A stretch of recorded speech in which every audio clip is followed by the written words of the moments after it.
মধু, আদার রস, পানি মিক্স করে, লেবু মিক্স করে সকালে প্রত্যেকদিনই কেউ খায়, তার ওজন বাড়বে না, তার টেস্টোস্টেরন কমবে না, তার টাইমিংও কমবে না, তার শরীরে শত রোগ আক্রমণ করতে পারবে না, কারণ সে তো নিজে একটা বুলেট। অনেকে কিন্তু গরম পানি গরম কইরা লেবুর অ্যাসিড বা ওটার ভিতরে দিয়ে খায় মজা কইরা, মনে করে যে গরম পানির সাথে লেবু মিশিয়ে খাইলে এই ওজন কমে। এটা ভুল। কারণ কি জানি লেবুতে কি থাকে? অ্যাসকর্বিক অ্যাসিড, ভিটামিন সি, যেটা আপনার শরীরের রোগ প্রতিরোধ ক্ষমতা বাড়ায়। ভিটামিন সিটা কি শক্তিশালী অ্যান্টিঅক্সিডেন্ট, আপনার শরীরে যত জীবাণু আছে, ফ্রি রেডিক্যালস আছে, এগুলো ধ্বংস করে। যারা ভিটামিন সি ঘাটতিতে ভোগেন তাদের জিহ্বায় ঘা হয়, মুখে ঘা হয়, শরীরে ঘা হয়। এই লেবু যদি আপনি অত্যধিক গরম পানিতে মিশিয়ে খান, এই ভিটামিন সিটা নষ্ট হবে।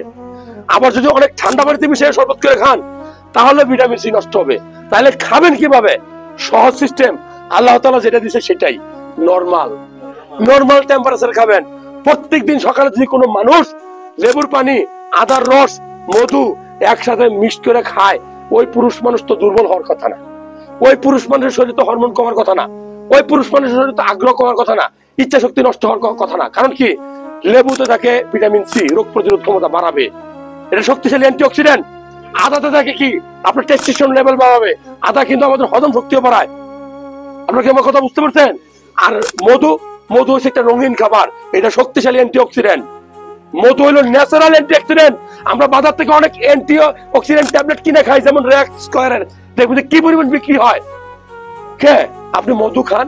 এর কথা হলো যে ভাই আমরা তো ভেজালের দেশের মানুষ, রাস্তাঘাটে বিক্রি করে ভেজাল মধু, এইটা আমি নিজে কিনি না হন।